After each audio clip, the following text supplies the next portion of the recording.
इस कहानी की शुरुआत में हम ब्रिटिश और फ्रेंच आर्मी को देखते हैं। ये दोनों देश पिछले 3 सालों से अमेरिका के आदिवासियों की जमीन पर कब्जा करने के लिए एक दूसरे से लड़ाई कर रहे थे।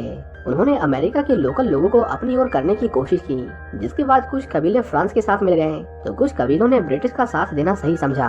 और जिन कबीलों ने उन दोनों में से किसी का भी साथ नहीं दिया, या तो उन्हें दुश्मन कबीले वालों ने खत्म कर दिया या फिर वो फ्रांस या ब्रिटिश सिपाहियों के हाथों मारे गए। मोहिकन्स कबीले वाले भी उन्हीं कबीलों में से एक थे जिसने लड़ाई को छोड़कर शांति से रहना ठीक समझा। लेकिन उनके इस फैसले की वजह से आज उनके कबीले के कुछ ही लोग जिंदा बचे हैं। मूवी शुरू होती है और हम मोहिकन्स कबीले के 3 लोगों को देखते हैं। चिंगासगुक और उसके बेटे उनकस और नथानियल होकाय जंगल में खाने के लिए शिकार कर रहे थे। जब वो एक जानवर का शिकार कर लेते हैं तो वो उस जानवर को मारने के बाद उससे माफी मांगते हैं, क्योंकि मोहिकन्स कबीले वालों का मानना था कि सब कुछ नेचर का है और इसीलिए अगर हम उससे कुछ लेते हैं तो हमें उसे धन्यवाद करना चाहिए। वो सभी जब अपने घर लौटते हैं तो होकाई देखता है कि जैक नाम का एक आदमी उनसे मिलने आया था। जैक ब्रिटिशर्स के साथ मिला हुआ था और वो चाहता था कि बाकी के लोग भी उनके साथ मिलकर फ्रेंच गवर्नमेंट के खिलाफ लड़ाई में उनका साथ दें। होकाई उसे ऐसा करने से मना कर देता है क्योंकि वो अब और नहीं लड़ना चाहता था। उसे तो अपनी बाकी की जिंदगी शांति से काटनी थी। हालांकि होकाई कोई मोहिकन नहीं था, वो खुद एक ब्रिटिशर था। उसे तो चिंगासगुक ने बचपन में गोद लिया था क्योंकि फ्रांस के सैनिकों ने उसके घर वालों को मारकर उसे अनाथ कर दिया था। होकाई मोहिकन्स के रहन सहन और उनके तौर तरीकों में ढल गया था और अब यही उसकी जिंदगी थी। अगले दिन हम देखते हैं कि कुछ ब्रिटिश ऑफिसर्स कबीले वालों से मिलने आते हैं। उन्हें और सैनिकों की जरूरत थी, इसीलिए वो उन्हें उनके साथ मिलकर लड़ने के लिए उनसे मदद मांगते हैं। होकाई के कहने पर कुछ लोग उनके साथ चलने से मना कर देते हैं, लेकिन फिर भी कुछ लोग ऐसे थे जो उनके झूठे वादों को सच मानकर उनके साथ चले जाते हैं। इसके बाद हम ब्रिटिशर्स के बेस को देखते हैं, जहां से बैठकर वो सभी कबीले वालों पर अपना हुक्म चलाया करते थे और उनसे टैक्स लिया करते थे। यहाँ हमारी मुलाकात मेजर डंकन से होती है। वो ब्रिटिशर्स डंकन को 2 लड़कियों को उनके पिता कर्नल एडमंड के किले तक पहुँचाने का काम सौंपते हैं। ये साल था 1757 और उन्हें जंगल के रास्ते होते हुए किले तक पहुँचना था। डंकन बेशक बहुत साहसी और बहादुर था, लेकिन उसे जंगल के रास्तों की बिल्कुल भी समझ नहीं थी। उसकी मदद करने के लिए ब्रिटिशर्स उसे अपना एक आदमी देते हैं। इसका नाम मगुआ था और वो उन्हें सही रास्ता दिखाने में उनकी मदद करने वाला था। कुछ दिनों बाद डंकन कर्नल की बेटियों के पास पहुंच जाता है। वो उन्हें बचपन से जानता था और वो कर्नल की बड़ी बेटी कोरा से प्यार भी करता था। वो कई सालों बाद वापस लौटा था और उसे लगा कि ये अपने प्यार का इजहार करने का बहुत अच्छा मौका है। वो कोरा से शादी करने के लिए उसका हाथ मांगता है, लेकिन उसे ये जानकर बहुत हैरानी होती है कि कोरा सिर्फ उसे एक अच्छा दोस्त मानती थी और वो उसे शादी करने से मना कर देती है। डंकन का दिल टूट गया था, इसीलिए वो कोरा को सोचने के लिए थोड़ा और समय देता है, इस उम्मीद में कि शायद वो अपना मन बदल ले। इसके अगले दिन डंकन और उसके साथ कुछ ब्रिटिश सिपाही कर्नल की बेटियों के साथ किले की ओर निकल जाते हैं। कुछ घंटों के बाद कर्नल की बेटियां बैठे बैठे थक जाती हैं और वो डंकन को थोड़ी देर रुकने के लिए कहती हैं, जिसके बाद डंकन अपने सैनिकों को रुकने के ऑर्डर्स देता है, लेकिन मागवा उन्हें रुकने से मना करता है। वो कहता है कि थोड़ी ही दूर पर पानी है, हम वहाँ रुककर आराम कर लेंगे। दूसरी तरफ हम होकाई और उसके भाई को देखते हैं जो हर रोज की तरह जंगलों में शिकार कर रहे थे। ब्रिटिश सैनिक चल चलकर थक गए थे और यहीं पर हमें मागवा का असली चेहरा देखने को मिलता है। हम देखते हैं कि हुरोन्स कबीले के लोग उनके ऊपर हमला कर देते हैं। मागवा जानबूझकर उन्हें इतने घंटों से घुमाए जा रहा था ताकि वो थक जाएं और उनके अंदर लड़ने की हिम्मत न बचे। हुरोन कबीले वालों के हाथों में हथियार थे जो उन्हें फ्रांसीसियों ने दिए थे। वो सभी ब्रिटिशर्स को मार देते हैं, लेकिन होकाई जो वहीं से गुजर रहा था वो उनकी गोलियों की आवाज सुन लेता है और उनका पीछा करता है। हुरोन्स कर्नल की बेटियों को किडनैप करने आए थे, पर होकाई उन लोगों पर हमला कर देता है और वो उन्हें मारकर वहाँ से भगा देते हैं। इतने सारे लोगों में सिर्फ 3 लोग ही जिंदा बचे थे। होकाई उनसे पूछता है कि उन्हें कहाँ जाना है, जिस पर डंकन उसे बताता है कि वो लोग किले की ओर जा रहे हैं। होकाई उन्हें वहाँ तक पहुँचाने का वादा करता है, क्योंकि अगर उन्हें रास्ते में कुछ हो जाता तो ब्रिटिशर्स का शक मोहिकन्स पर जाता और वो उनके लोगों को मार देते। इसके बाद वो लोग आगे बढ़ने लगते हैं, लेकिन इस बार बिल्कुल उल्टे रास्ते थे, क्योंकि उन्हें पता था कि हुरोन्स कबीले के लोग इतनी आसानी से उनका पीछा नहीं छोड़ेंगे। वो अंग्रेजों से नफरत करते हैं और कर्नल एडमंड को अपने टेरिटरी से हटाने के लिए वो कुछ भी कर सकते थे। डंकन होकाई से पूछता है कि तुम दोनों देशों में से किसी एक की तरफ क्यों नहीं हो और हम तुम पर भरोसा क्यों करें, जिस पर होकाई उसे कहता है कि वो बस अपने लोगों को सुरक्षित रखना चाहता है, क्योंकि अगर हम फ्रांस की तरफ हुए तो तुम लोग हमें मार दोगे और अगर हम ब्रिटिशर्स की तरफ हुए तो फ्रांस हमें मार देगा। वो सभी जब रात को छुपने के लिए होकाई के घर जाते हैं तो होकाई देखता है कि फ्रांसीसियों ने उसके पूरे घर को जला दिया था।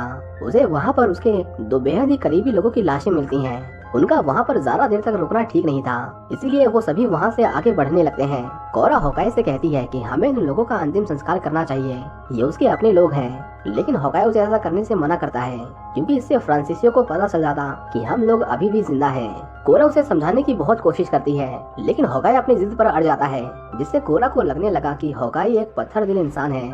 इसके बाद वो सभी कब्रिस्तान में छुप जाते हैं और जैसा कि होकाई ने उन्हें बताया था, कुछ देर बाद हुरोन्स उनकी तलाश करते हुए उनके गांव में पहुंच जाते हैं। होकाई और डंकन अपनी अपनी बंदूकें उन लोगों पर तान कर उनके आगे बढ़ने का इंतजार कर रहे थे, लेकिन हुरोन्स के लोग रात में कब्रिस्तान में जाने को अपशगुन मानते थे, इसलिए कोई भी उनके पास नहीं जाता और वो वापस लौट जाते हैं।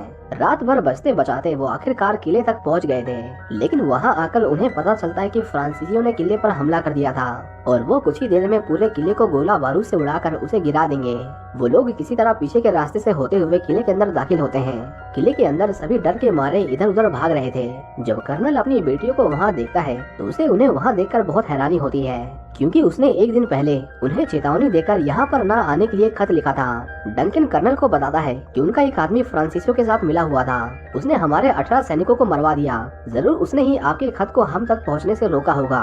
दूसरी ओर हम मागुआ को देखते हैं जो फ्रांसीसी जनरल के साथ मिलकर ब्रिटिशर्स के रेजिमेंट को खत्म करने के बारे में प्लानिंग कर रहा था। जनरल उससे पूछता है कि तुम कर्नल से इतनी नफरत क्यों करते हो, जिस पर मागुआ उसे बताता है कि उन लोगों ने उसके लोगों पर बहुत अत्याचार किए हैं और वो उसका बदला उससे जरूर लेगा। वो कहता है कि वो उसके बच्चों को उसकी आंखों के सामने मारेगा और फिर उसके दिल को निकाल कर खा जाएगा। उन्हें पता था कि ब्रिटिशर्स मदद के लिए जरूर किसी न किसी को अपने वॉर चीफ के पास भेजेंगे, इसलिए वो किसी भी हालत में उनमें से किसी को भी उनके किले से जाने नहीं देना चाहते थे। दूसरी ओर होकाई कर्नल को बताता है कि उनके कबीले वालों के ऊपर फ्रांसीसियों ने हमला किया है और इससे पहले वो उनके और लोगों को मार दें, हमें उनकी मदद के लिए आपके कुछ अफसरों को उनके पास भेजना होगा।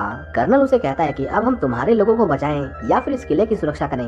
वो उसे अपने सैनिक देने से मना कर देते हैं, जिसके बाद होकाई उसे ब्रिटिश सरकार के वो वादे याद दिलाता है जो उन्होंने उसके लोगों से किया था। कर्नल उसके लोगों के लिए सैनिक भेज तो देता, लेकिन उसे उसकी बातों पर भरोसा नहीं था। वो एक बार दोबारा से कंफर्म करना चाहता था, क्योंकि अगर हालात उनके हाथ से बाहर होंगे तभी वो अपने सैनिकों को मोहिकन्स की मदद करने के लिए भेजेगा।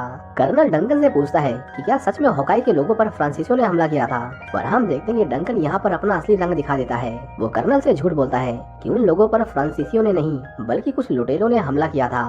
होकाई उसके मुंह से ये सब सुनकर उस पर बहुत गुस्सा करता है, पर कर्नल उन दोनों को ब्रिटिशर्स के कानून के तहत एक दूसरे से बात करने से मना कर देते हैं और वो कहते हैं कि अगर कोई भी उनकी अनुमति के बगैर इस किले से बाहर गया तो उसे फांसी पर लटका दिया जाएगा। इसके बाद हम देखते हैं कि डंकन एक बार फिर से कोरा से मिलने जाता है। वो उससे अपने इजहार का जवाब मांगने आया था। कोरा उसे कहती है कि तुमने मेरे फैसले को लेकर बहुत ही सब्र से काम किया है, पर मेरा फैसला यह है कि अब मैं तुम्हें और अंधेरे में नहीं रखना चाहती हूँ।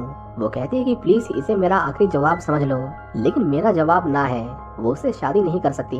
डंकन जो न जाने कितने सालों से उम्मीद लगाकर बैठा हुआ था, वो बहुत निराश हो जाता है और वहाँ से मुंह लटकाकर चला जाता है। दूसरी ओर होकाई अपने एक आदमी को ब्रिटिश वॉर चीफ के पास भेजता है ताकि वो भी उनकी मदद के लिए अपने सैनिक भेजें। उनका किला बहुत कमजोर हो गया था। जैक अपने लोगों से कहता है कि ये अंग्रेज अपने हिसाब से कानून बनाते हैं और अपने हिसाब से कानून तोड़ते भी हैं। वो कहता है कि एक तरह से हम लोग इनकी गुलामी कर रहे हैं। वो फैसला करता है कि इस किले के ढहने से पहले मैं यहाँ से भाग जाऊंगा। अगर कोई मेरे साथ चलना चाहता है तो वो चल सकता है, लेकिन ये बात याद रखना कि अगर तुम पकड़े गए तो ये ब्रिटिशर्स तुम्हें फांसी पर लटका देंगे।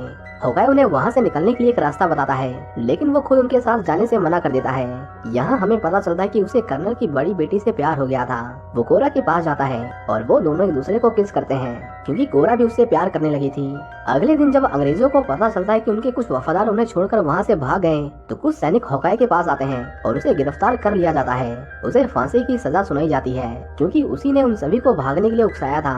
यहाँ तक कि उन्हें रास्ता भी उसी ने बताया था। कोरा अपने डैड को समझाने की बहुत कोशिश करती है कि होकाई ने उनकी मदद नहीं की, भला वो उन्हें भगाकर खुद क्यों हमारे साथ रुककर फ्रांसीसियों से लड़ाई करेगा। लेकिन हम देखते हैं कि डंकन ने कर्नल के कान भर दिए थे और उन्होंने उसे फांसी पर लटकाने का फैसला कर लिया था। कोरा होकाई के पास आती है और उसे कहती है कि उसे अपने लोगों के साथ यहाँ से भाग जाना चाहिए था, पर होकाई उसे कहता है कि यहाँ से भागकर वो कहाँ जाता, उसका जो कुछ भी है सब यही है। इसके अगले दिन हम देखते हैं कि फ्रांसीसियों ने ब्रिटिशर्स के किले पर पूरी तरह से कब्जा कर लिया था। उन दोनों देशों के सैनिक एक दूसरे के आमने सामने खड़े होते हैं। फ्रांसीसी जनरल कर्नल से कहता है कि अब उन्हें सरेंडर कर देना चाहिए और सरेंडर करने के लिए उन्हें उनकी कुछ शर्तें माननी पड़ेंगी। कर्नल उसे कहता है कि हमें सरेंडर कराने से पहले तुम्हें हमारी सेना से लड़ना होगा जो किसी भी वक्त यहाँ पहुँचती होगी। डंकन उन्हें कहता है कि हम मर जाएंगे लेकिन कभी सरेंडर नहीं करेंगे। फ्रांसीसी जनरल उन्हें बताता है कि आप लोगों की मदद करने के लिए कोई नहीं आने वाला। वो उसे उनके वॉर चीफ का खत पढ़कर सुनाता है जिसे रास्ते में उनके लोगों ने जब्त कर लिया था। कर्नल को पता चलता है कि उनके पास हथियारबंद सैनिक नहीं थे, इसीलिए उसके सीनियर्स ने भी उन्हें सरेंडर करने की हिदायत दी थी। कर्नल को पहली बार अपने ही लोगों ने निराश किया था, लेकिन फिर भी वो सरेंडर करने को तैयार नहीं था। फ्रांसीसी जनरल और लड़ाई नहीं करना चाहता था, इसलिए वो उन्हें एक और ऑफर देता है। वो कहता है कि हम आपके किसी भी सैनिक को बंदी नहीं बनाएंगे और आप अपने सभी हथियार भी लेकर जा सकते हैं, लेकिन आपको ये टेरिटरी छोड़नी पड़ेगी। कर्नल बहुत सोच विचार करता है और वो भी अब बेवजह अपने किसी भी आदमी की जान दांव पर नहीं लगाना चाहता था, क्योंकि फ्रांसीसी कभी अपने दुश्मनों पर इतनी दया भावना नहीं दिखाते जितना उन लोगों ने उस पर दिखाई थी। वो सरेंडर करने के लिए तैयार था, लेकिन वो जनरल शाम तक का समय मांगता है ताकि वो अपने शहीद सैनिकों की लाशें दफना सके और घायल सैनिकों का इलाज कर सके। और इस तरह कुछ शर्तों के बाद उन दोनों देशों के बीच में एक शांति समझौता हो जाता है। हम देखते हैं कि मागुआ उनके शांति समझौते से बिल्कुल भी खुश नहीं था। वो समझ जाता है कि फ्रांसीसियों ने उनका इस्तेमाल किया है और जब बात उनके मतलब की थी तो उन्होंने अपना फैसला बदल लिया। मागुआ कर्नल से अपने लोगों का बदला लेना चाहता था, क्योंकि ब्रिटिशर्स ने उसके बच्चों को जलाकर मार डाला था और उन्हीं की वजह से अब उसकी बीवी भी अब उसके साथ नहीं है। जनरल उससे कहता है कि मुझे ऊपर से लड़ाई रोकने के ऑर्डर्स आए हैं और मैं उनका उल्लंघन नहीं कर सकता, लेकिन वो कहता है कि उनका आगे का सफर बहुत लंबा है और इस बीच उनके साथ कुछ भी हो उसकी जिम्मेदारी हमारी नहीं है। अगले दिन हम देखते हैं कि कर्नल अपनी सेना के साथ किले को खाली कर देता है और उनकी टोली वापस अपने बेस पर लौटने लगती है। उन लोगों को जरा भी भनक नहीं थी कि आगे उनके साथ क्या होने वाला है, क्योंकि हम देखते हैं कि हुरोन्स उन्हें मारने के लिए जंगल में घात लगाकर उनका इंतजार कर रहे थे।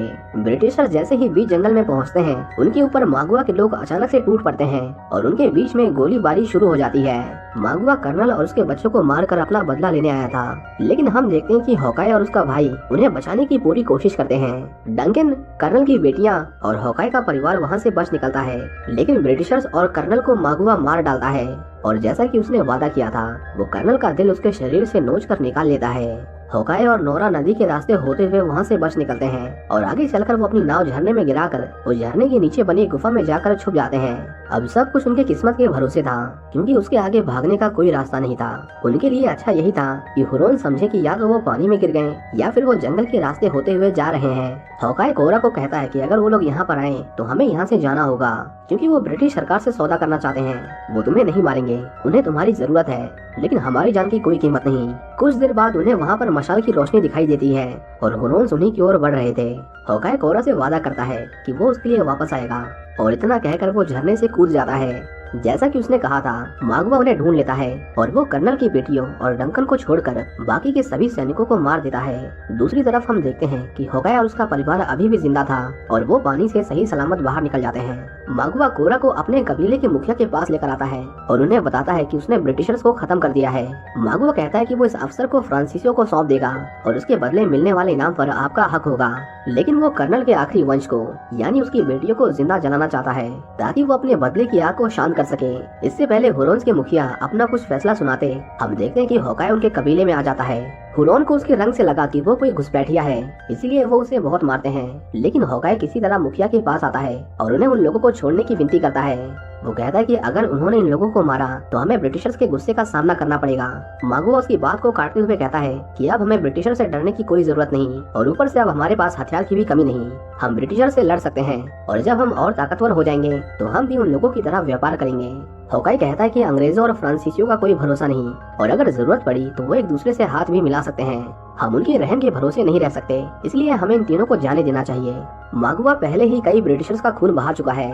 मुखिया उसकी बातें सुन रहा था और वो जानता था कि ये बाहर से आए हुए लोगों की किस तरह की फितरत है। वो कहता है कि मागुआ एक बहुत ही होनहार योद्धा है, लेकिन उसने कभी भी एक सच्चे हुरोन के तौर तरीके नहीं अपनाए। वो फ्रांसीसियों के साथ चमड़े, सोने और जमीन का व्यापार करना चाहता है। वो अपने तरीकों को भुलाकर बाहर के लोगों जैसा बनना चाहता है। मुखिया फैसला करता है कि वो डंकन को ब्रिटिशर को सौंप देंगे और क्योंकि मागुआ अपना बदला लेना चाहता है, इसलिए वो कर्नल की छोटी बेटी अलाइस से शादी कर सकता है, लेकिन उनमें से किसी एक को मरना होगा, इसलिए वो कोरा को जिंदा जलाने के ऑर्डर्स देता है। यहाँ तक कि उसने मागुआ को भी उनके कबीले को छोड़कर जाने के लिए कहा था, क्योंकि मागुआ अब एक सच्चा हुरोन नहीं था। मागुआ अपने सरदार के इस फैसले से बिल्कुल भी खुश नहीं था। वो उसे कायर और बुज़दिल कहता है और अलाइस को अपने साथ लेकर वहाँ से चला जाता है। होकाई भी सरदार को समझाने की कोशिश करता है कि उनका ये फैसला ठीक नहीं है, उन्हें इन सभी को छोड़ देना चाहिए। वो कहता है कि वो कोरा को छोड़ दें और उसके बदले में उसे जिंदा जला दें, लेकिन सरदार उसकी भाषा को ठीक से ट्रांसलेट नहीं कर पाता और वो लोग कोरा की जगह डंकन को अपने साथ ले जाने लगते हैं।